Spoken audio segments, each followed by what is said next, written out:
invitación. Y vamos a empezar con este tema que es neuropatía periférica del miembro torácico, hallazgos por imagen. El objetivo de esta plática es enumerar y resaltar los principales padecimientos del nervio periférico del miembro torácico, en donde los médicos e imagenólogos podemos realizar un diagnóstico certero. Dentro del contenido vamos a ver cosas del plexo braquial, síndrome de salida torácica y neuropatía periférica del mediano, del radial y del cubital. Traté de resumirlo lo más que pude, bastante información, pero lo traté de hacer muy puntual. Entonces vamos a comenzar con un poquito del recuento de la anatomía del plexo braquial. Sabemos que vienen conformadas de las raíces de C5, C6, C7, C8 y T1. C5 con C6 van a formar el tronco superior, C7 va solita y forma el tronco medio, C8 y T1 van a formar el tronco inferior. Después cada uno de estos van a tener dos ramificaciones, una anterior y una posterior. Así el fascículo lateral va a estar formado por las anteriores del tronco superior y medio. Todas las divisiones posteriores van a formar el fascículo posterior. Y finalmente el fascículo medial va a estar dado solamente por el tronco medial. ¿Cómo vemos esto? Ya esa representación anatómica del diagrama, ¿cómo lo vemos ya en vivo, en resonancia magnética? Esta es una secuencia Dixon, después hizo un reformateo de máxima intensidad. Bueno, aquí estamos viendo las emergencias de las raíces, desde C5 hasta T1. Algunas veces puede participar C4 o T2, a lo que se va a conocer como plexo prefijado o plexo postfijado. Entonces, aquí están las raíces nerviosas. Aquí a este nivel estarían los músculos escalenos anterior y medio, en donde tenemos los troncos. Después vamos a tener las divisiones de los troncos y vamos a tener aquí como referencia anatómica la arteria subclavia. Por aquí iría la clavícula y cuando la subclavia pasa por debajo de la clavícula se convierte en la arteria axilar y aquí ya tendríamos los fascículos. Entonces, así ese esquema, así es como realmente se ve en una resonancia. Las etiologías principales van a ser dos, las traumáticas y las no traumáticas. De las no traumáticas tenemos el pinzamiento por el síndrome de salida torácica, tenemos las afectaciones metabólicas y en pacientes con cáncer post-radiación. El protocolo que hacemos nosotros por ultrasonido en escala de grises, vamos a hablar primero de las emergencias. Para esto debemos de identificar primero el foramen de entrada de la arteria vertebral que entra a través de C6. Entonces, les digo a mí siempre, mis residentes, acuérdense que existe C8, con eso ya no se les olvida. C8 sale entre C7 y T1. Entonces, ¿quién sale arriba de C7? C7. Arriba de C6 sale C6. Ajá. Entonces, esa es la forma que nosotros tenemos de identificar la anatomía y de ahí pues irnos hacia arriba y hacia abajo. Otra forma de poderla identificar es viendo los tubérculos de los plexos transversos. Y vamos a ver que en C5 y C6 tenemos tubérculo anterior y posterior, no así en C7, en donde va a faltar el tubérculo posterior. Aquí vemos por tomografía cómo le falta el tubérculo posterior a C7, y por ultrasonido solamente vamos a ver un tubérculo, no así en C5, C6 y en C7 y solo tiene uno. Entonces vamos a comenzar haciendo cortes longitudinales a través de los forámenes, y una vez que identificamos por aquí andaría la entrada de la arteria vertebral, una vez que los identificamos ya nada más abanicamos hacia atrás e identificamos las emergencias de las raíces. Aquí estamos identificando la emergencia de C6, aquí la emergencia de C7, aquí estaría el foramen y aquí vemos la emergencia de C7. Ahí ponemos una medida, siempre aquí sí es muy importante las mediciones, siempre hacerlo comparativo, maniobras dinámicas. Ahí está midiendo 2.4 milímetros la emergencia.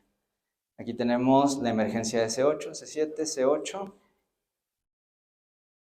Y posteriormente vamos a utilizar como marcadores anatómicos los escalenos para identificar los troncos. Tenemos el escaleno anterior, escaleno medio. Ahí vamos a ver tres estructuras que van a ser el tronco superior, medio e inferior. Tomamos sus áreas transversas, que habitualmente no sobrepasan los 10 milímetros cuadrados. Posteriormente, seguimos haciendo el barrido en corte transverso, y una vez que tenemos adyacente a la arteria subclavia, aquí vamos a ver cada una de esas divisiones de los troncos. Recuerda que cada uno se divide en dos. Entonces, a este nivel, por encima de la clavícula y teniendo como referencia anatómica la arteria subclavia, tenemos la división de los troncos. Por debajo de la clavícula tenemos la arteria axilar, aquí estaría la arteria axilar, y vamos a tener aquí ya los fascículos, ¿sí? Aquí el artículo de Radiographics nos pone este signo como el signo de la patita de oso. Entonces estaría la arteria y las huellitas. Entonces vamos a comenzar con las lesiones traumáticas. Sin duda, la resonancia magnética es el estudio que nos diría si hay una lesión preganglionar o postganglionar. Recordad, tenemos la raíz dorsal, la raíz ventral.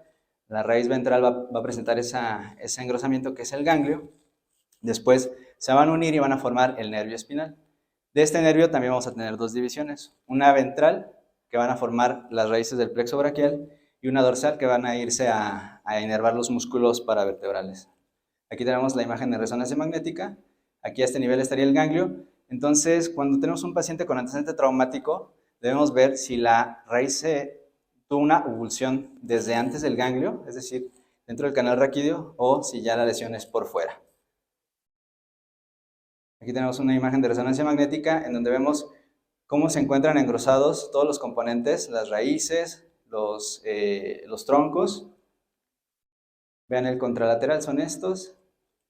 Desafortunadamente no tenemos laptop para manipular el video y pausarlo. Entonces pasa rápida la imagen. Aquí tenemos un caso por ultrasonido traumático, en donde vemos que están saliendo bien las raíces. Tenemos E6, tenemos la emergencia de C7, y a nivel de los troncos, aquí es donde vemos ya alteraciones. Ya los vemos con márgenes irregulares, muy hipoecoicos. Y bueno, hay que estar acostumbrando el ojo a más o menos el tamaño habitual de estas estructuras. Y ya que lo medimos, habíamos dicho que normalmente no sobrepasan los 10 milímetros cuadrados. Aquí el tronco superior y el inferior están en 20 y 19 respectivamente. Hacemos el barrido. Miren, aquí le puse la contralateral. Vean, está en 5, en 9 y en 8 milímetros. La división de los troncos. Vean cómo habitualmente pues vemos esas dos componentes. Ahorita en un paciente con una neuropatía postradiación vamos a ver cómo se ven esas dos divisiones. O sea, finalmente aquí son 6 estructuras que debemos de ver. Y aquí yo lo que mido es el perineuro.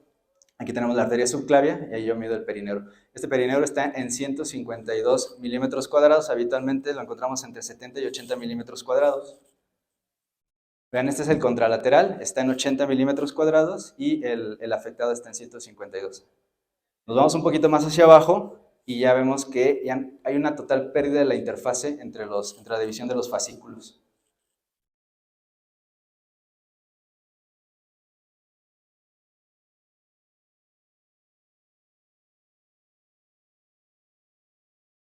Había un video, ahorita vamos a ver si sale. Aquí está el video. Entonces, habitualmente lo que vemos es que tenemos los troncos y cada uno de ellos va a ir hacia abajo, dividiéndose de forma lineal. ¿Qué es lo que pasa con esta paciente? Vean cómo se remolinean superior y medio y se hacen una sola madeja de nervios ahí a nivel de la división de los troncos.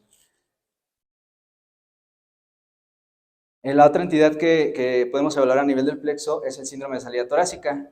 Hay 3 sitios principales de pinzamiento: el triángulo interescalénico, el espacio subclavio y el espacio subpectoral o subcoracoideo. Para este padecimiento, cuando se tiene la sospecha, podemos comenzar con la radiografía convencional para tratar de detectar variantes anatómicas, tratar de detectar costillas cervicales, megapófisis transversas, y también puede haber consolidaciones viciosas, consolidaciones hipertróficas de fracturas, como en este caso. Tenemos una pseudoartrosis de tipo hipertrófica, la cual puede comprimir al plexo braquial en esta región subclavia. Aparte del estudio morfológico, hacemos nosotros maniobras vasculares. Hacemos 3 maniobras, 3 mediciones de la arteria subclavia y de la arteria axilar. Una en posición neutra, 2 en Haber, la maniobra de Haber, que es abducción con rotación externa, y finalmente con maniobra de Addson. Entonces, estas maniobras las hacemos en la subclavia y en la axilar. ¿Y cuál es el principio de esto?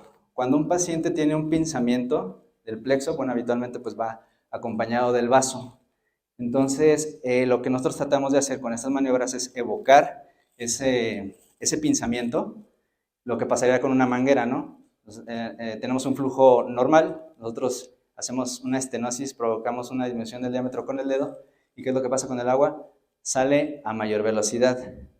La pregunta es, ¿está saliendo más agua después, cuando pasa por este punto? Ahorita vamos a ver si sale más agua o sale menos agua. Y esto traducido en el Doppler, vemos que en las zonas de estenosis buscamos picos sistólicos de incremento de la velocidad. Entonces la respuesta es no. De acuerdo con el principio de Bernoulli, tenemos dos puntos, un punto de mayor área, uno de menor área. Tenemos una velocidad y este principio lo que nos dice es que la multiplicación entre el área por la velocidad de este punto es igual al área por la velocidad de este punto de menor diámetro. Entonces, para que sea igual, obviamente disminuye el diámetro, tiene que aumentar la velocidad. Y finalmente, el flujo de líquido que pasa por esos puntos es el mismo, lo que cambia es la velocidad. Eso es lo que tratamos de buscar con estas maniobras vasculares. Aquí tenemos una del triángulo interescalénico. Tenemos arteria subclavia en neutro. Censamos una velocidad basal de 60 centímetros por segundo. Aquí hacemos la maniobra de Addson, que el paciente debe mirar hacia el contralateral y también pedimos una inspiración profunda. ¿Por qué pedimos esto? Hay una estructura que se llama la fascia de Simpson que va del proceso transverso de S7 a la primera costilla. Por encima de él pasa la arteria subclavia, el plexo braquial y subyacente a él tenemos la pleura. Entonces, al pedir una inspiración profunda, sube la pleura, distiende la fascia de Simpson y nos da el pinzamiento a ese nivel, que sería aquí nivel del triángulo interescalénico. Estamos tensando los músculos escalenos. Pedimos la inspiración profunda y de la basal que teníamos de 60 pasa a 103. Aquí vemos cómo respira el paciente y se va hacia arriba la velocidad. En el estudio morfológico de este caso, vemos cómo a nivel de los troncos, en el triángulo interescalénico, son de mucho mayor tamaño los troncos del lado izquierdo. Tenemos del lado derecho 4, 4, 3 y del lado izquierdo 7, 8, 14. Generalmente cuando los pacientes que son sometidos a cirugía por este padecimiento encuentran bridas, encuentran fibrosis, liberan el nervio y esto pues causa la mejoría del paciente. En la región subclavia, aquí donde se va a comprimir el plexo y la arteria subclavia por debajo del borde óseo de la clavícula. Entonces, desde la escala de Grise, cuando estamos haciendo las maniobras, vean cómo por debajo del hueso el diámetro de la arteria axilar disminuye. Ven acá ya cuando se aleja del hueso, cómo tiene mayor diámetro. Y bueno, esto expresado en el Doppler color, lo vamos a ver como un aliasing. Aquí tenemos el PRF ya muy alto, a 6250, y vean cómo persiste el aliasing, la disminución del diámetro. Ahí es un pinzamiento por debajo de la arteria de la clavícula. Entonces, aquí tenemos ese mismo caso, arteria axilar en reposo, una velocidad de 114 basal, y de aquí lo tuvimos que subir el PRF hasta 8000 para poder censar esta velocidad. Vean, tenemos velocidades de 203, 201, 214. Entonces, ya cuando existe un incremento al doble de la velocidad, prácticamente se hace el diagnóstico. Tener incrementos de 40, de 60, pues ya hace bastante sugestivo el pinzamiento a este nivel. Tenemos también el otro sitio de pinzamiento que es la región retropectoral, donde se inserta el pectoral menor. ¿Qué puede pinzar aquí a los nervios? Pues adenopatías, recordar que ese es el nivel 2 de Berg en mama, cuando hacemos la exploración de los ganglios en mama. Puede haber lipomas, puede haber tumoraciones, como en este caso que tuvimos, femenino de 40 años. Esta paciente ya había estado al menos en 15 años en seguimiento por este osteocondroma. Y tenemos una proyección de Stryker en donde vean cómo estamos viendo el osteocondroma, la prominencia ósea. Y había comenzado con síntomas del plexo braquial, con parestesias, con sensación de calambres, disminución de la fuerza. Entonces hacemos el ultrasonido, evaluamos el osteocondroma, Efectivamente se trató de un osteocondroma. Recordar que hay que evaluarles el capuchón graso, perdón, el capuchón cartilaginoso, que no debe ser mayor de 15 milímetros. Y hacemos las maniobras con esta paciente. Tenemos una arteria axilar en reposo de 45 centímetros por segundo, y a ella lo que le pusimos a hacer fue una abducción con rotación interna para tratar de evocar ese pinzamiento que tenía ella, y obtenemos esta velocidad pico sistólica de 100. Entonces la basal fue de 77, y cuando hacía la maniobra, vean, se iba hasta 100. La otra causa no traumática es la neuropatía postradiación. Aquí tenemos el caso de un paciente de 51 años, tuvo sea laringio, post-radioterapia, y desde que comenzamos a hacer la evaluación, vemos que están muy engrosadas las raíces desde su nacimiento. Están prácticamente, vean, 5.2, 5.4 milímetros, habitualmente 2 milímetros es lo que observamos en las emergencias. Aquí alcanzamos a ver hasta C8, generalmente vemos C5, C6, C7, a veces C8, ya T1 la verdad es que no lo vemos con el abordaje ecográfico. Aquí tenemos los troncos están en 6, el medio, el inferior, 17 y 17 milímetros. Habíamos dicho que menos de 10 es lo normal. Y lo que decíamos de esta imagen, ¿no? Cuando estamos siguiendo los troncos y hacemos el barrido axial hacia abajo, vamos a ver la división de cada uno de ellos en 6 estructuras. Aquí están muy claras porque están prominentes, están grandes, están aumentadas de diámetro. Entonces ven aquí cómo estas dos estructuras son ya la división de los troncos. Hicimos maniobras vasculares en este paciente, salieron negativas. Entonces él tiene el antecedente, tiene el incremento de tamaño, se quedó como una neuropatía por postradiación. También nos podemos encontrar frecuentemente, bueno, relativamente frecuente, asas vasculares en este nivel.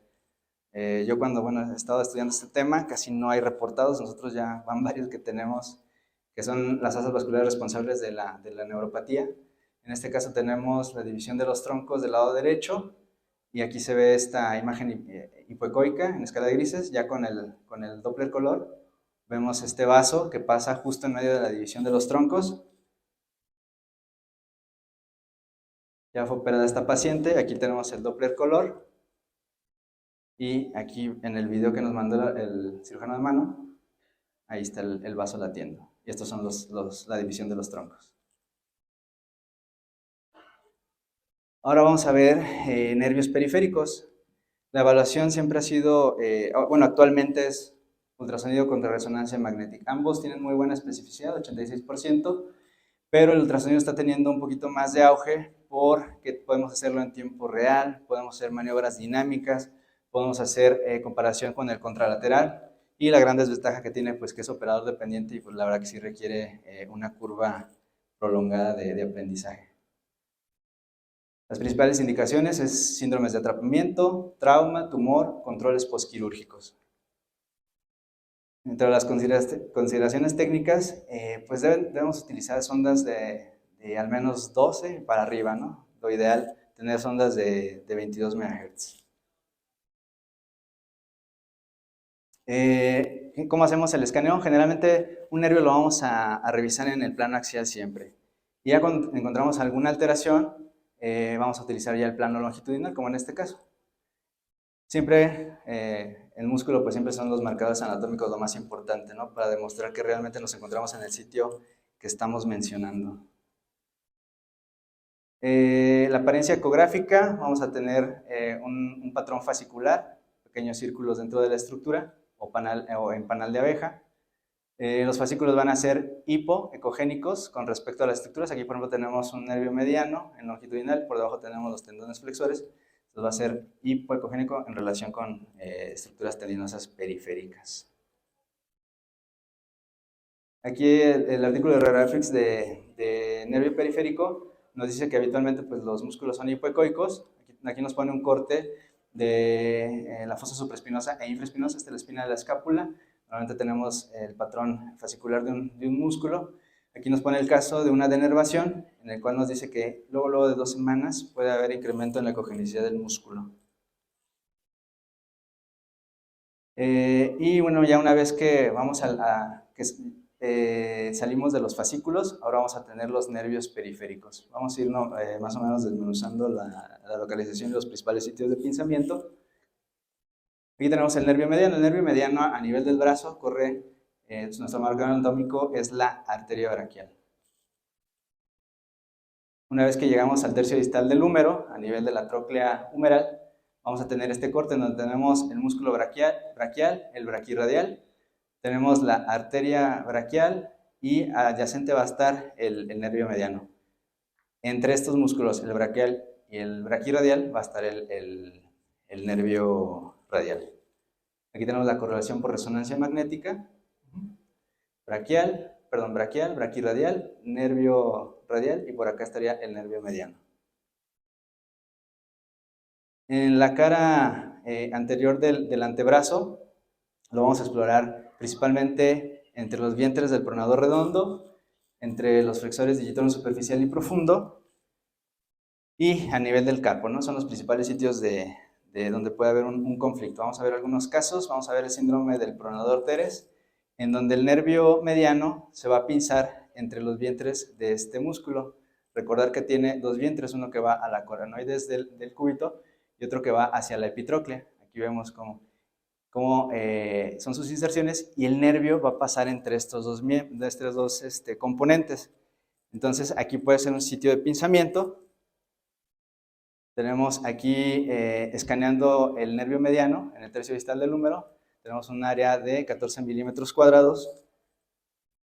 Vean, hacemos el corte longitudinal. Aquí estarían los vientres del supinador y vemos esa disminución abrupta del diámetro, que habitualmente sí disminuye el diámetro, pero aquí tenemos la posibilidad de hacerlo comparativo y ver, por ejemplo, aquí tenemos una disminución de hasta 4 milímetros cuadrados entre los vientres del pronador teres. Después del pronador tenemos un área se recupera, va a 13 milímetros cuadrados. Y ya nada más para ver que no hubiera también una afectación del túnel del carpo, hacemos el corte longitudinal, vemos cómo está completamente paralela a sus paredes. El diámetro transverso aquí fue de 8 milímetros cuadrados. Y bueno, prácticamente lo más frecuente, ¿no? Ahora que fue la pandemia, lo de las clases en línea, el trabajo en casa, comenzó a haber mucho incremento en la frecuencia de este padecimiento. Y bueno, ¿cuáles son los criterios que utilizamos para hacer un diagnóstico del túnel del carpo? El más utilizado pues es medir el área transversa, ¿no? Tener un área transversa arriba de 10 milímetros cuadrados, como por ejemplo en este caso, donde tenemos 32 milímetros cuadrados de nervio, pues ya no hay duda, ¿no? Es prácticamente, se hace el diagnóstico, no nos queda duda. Este es el récord que llevo, 32 milímetros cuadrados. ¿Qué otro criterio diagnóstico podemos utilizar? Nosotros podemos hacer una medición a nivel del pronador cuadrado. Aquí tenemos los marcadores anatómicos, radio, cúbito. Tenemos aquí esta estructura que es el músculo pronador cuadrado. Hacemos nuestra medición a este nivel y sería aquí de 6.4 milímetros. Tener una diferencia entre esta región y el túnel del carpo mayor a 3 milímetros cuadrados es muy sensible y específico para hacer el diagnóstico. Entonces la paciente ya a nivel del túnel del carpo tenía 11.5. Vean cómo incrementa esa área, existiendo una diferencia de 5 milímetros cuadrados. ¿Qué otro criterio tenemos? Podemos hacer una medición uniendo las inserciones del ligamento anular del carpo y llevando esa distancia entre esta línea hacia la parte más superior del ligamento. Ahí estamos midiendo el abombamiento del ligamento anular del carpo, el cual no debe ser mayor de 3 milímetros. Esta paciente tiene 4 milímetros cuadrados de abombamiento. También podemos hacer una medición del grosor de este ligamento, que no debe sobrepasar los 0.8 milímetros. Otro criterio que utilizamos ya con maniobras dinámicas es la hipomovilidad del nervio. Cuando hacemos flexo-extensión, sobre todo del segundo y tercer dedo, debe de haber una movilidad del nervio. Para este criterio podemos utilizar una medición basal del borde lateral del nervio hacia la arteria cubital, de aquí a la arteria cubital, hacia el canal de Guyon, y hacemos la flexión de los dedos y vemos qué tanto se mueve. Ajá. Ese es bastante relativo, pero sí se ve que en el túnel del carpo hay esa movilidad, lo pueden hacer comparativo y ver cómo se mueve de un lado, cómo se mueve del otro, y sería otro criterio que apoya al diagnóstico del túnel del carpo. En cuanto al nervio cubital, tenemos el principal sitio de afectación a nivel del túnel cubital. Está formado este túnel por el borde medial del olecranon, por la epitróclea, está recubierto por la fascia de Osborn, la cual le da la estabilidad al nervio cuando hacemos los movimientos de flexo-extensión, y el suelo está dado por la banda posterior del ligamento colateral medial. En el túnel cubital, el diámetro del nervio debe ser menor de 7 milímetros cuadrados. Aquí tenemos un caso, aquí lo estamos midiendo antes de la entrada al túnel cubital. Tiene una dimensión, un área de 5.6 milímetros cuadrados. Una vez que estamos dentro del túnel, túnel cubital, tenemos una medición de 14 milímetros cuadrados. Aquí ponemos un comparativo, cómo estaba el túnel cubital derecho, vean el paso del nervio, y cómo está del lado izquierdo, donde está afectado. Vean este incremento importante del área del diámetro. Aquí ponemos el comparativo, del lado derecho 5.5 milímetros cuadrados, del lado izquierdo 15.4 milímetros cuadrados. Y también es importante hacer la maniobra dinámica. Colocamos el transductor en el túnel cubital, en axial. Aquí estaría el epicóndilo medial, por acá estaría el olecranon, este es el túnel. Aquí está el nervio. Hacemos la maniobra de flexión y vemos si el nervio pasa por debajo del epicóndilo medial. Aquí vemos cómo va a pasar el nervio con la extensión, con la flexión, perdón. Entonces ahí está incompetente la fascia de Osborn y ese movimiento constante, ese roce óseo, pues puede causar la neuropatía a este nivel.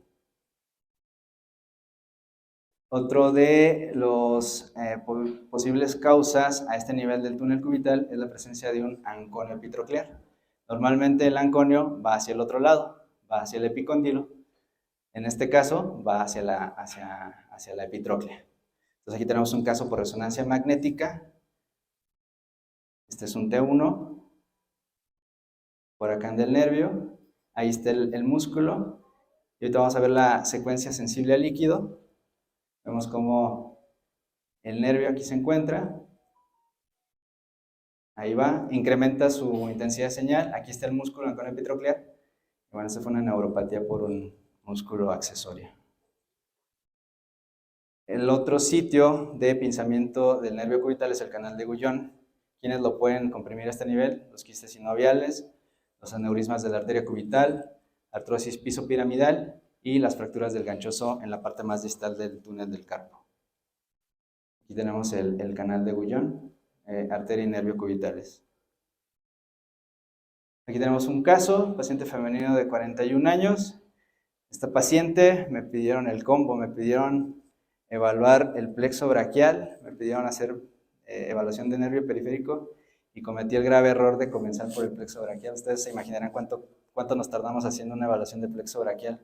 Entonces comencé desde arriba, me fui hacia el túnel cubital, todo bien, y ya ¿qué me encontré en el carpo? Me encontré este quiste, saliendo inmediatamente por fuera del canal del Guyon. Vean esta estructura con morfología irregular, anecoico, con reforzamiento acústico posterior, un quiste sinovial. Y aquí ven esta imagen, aquí pongo la imagen del quiste, esta es la arteria y por acá anda el nervio cubital. Esta paciente tenía pues mucha sintomatología de cuarto o quinto dedo, parestesias, y la lesión pues, se encontraba acá, ya fue operada. Y vamos a ver finalmente el nervio radial.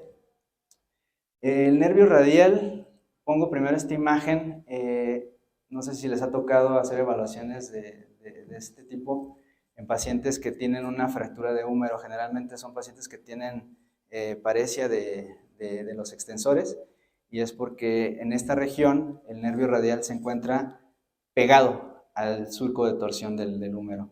Entonces una lesión a este nivel puede causar esa praxia del nervio. Entonces, a mí me llegan habitualmente estos pacientes para ver si solamente es una praxia, una sonomesis o ya finalmente una lesión completa del nervio. En cuanto a los síndromes de pinzamiento, tenemos aquí el síndrome del supinador. En este nivel, lo que se va a atrapar es el nervio interóseo posterior. A este nivel del húmero, en tercio distal, él se va a bifurcar y va a tener dos ramas, una rama sensitiva superficial y una rama profunda. La rama profunda se va a ir por los vientres del supinador, el cual también va a tener una inserción cubital y una epitroclear. Y a este espacio se le va a conocer como la arcada de Frost, que va a ser el sitio de pinzamiento de este nervio. Aquí tenemos un caso, un paciente, tenemos primero nuestro marcador anatómico que veníamos del inicio, músculo braquirradial, tenemos el músculo braquial, entre ellos se encuentra el nervio radial.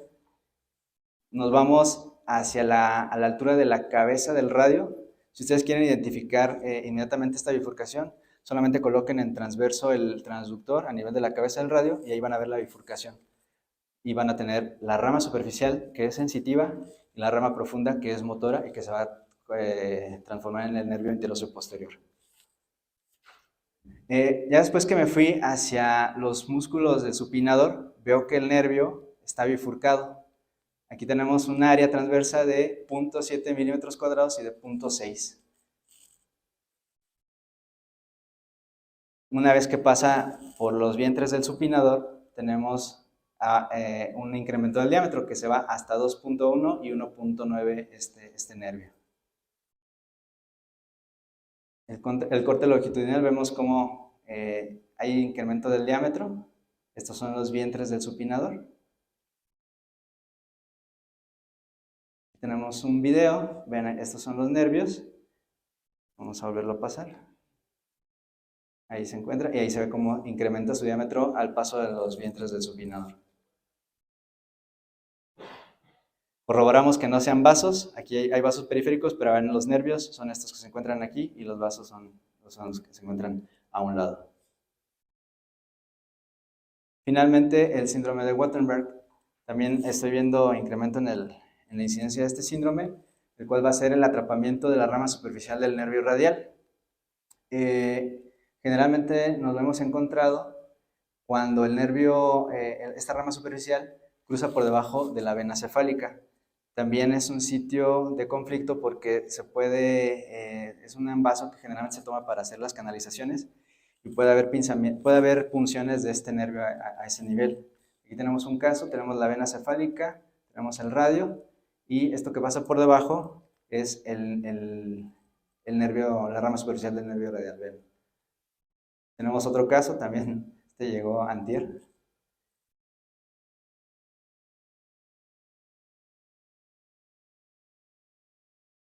Aquí está el nervio, este es el nervio, esta es la vena. Y ven aquí cómo aumenta su diámetro, pasa por debajo, justo cuando pasa por debajo de la vena cefálica.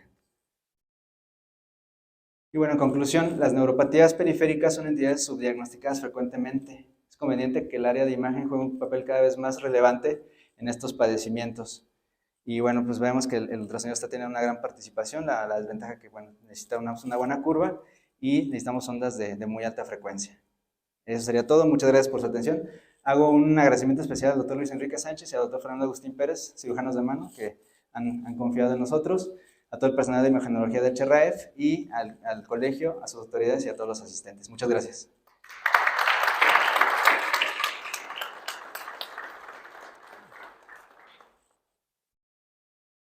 Doctor, muchas gracias.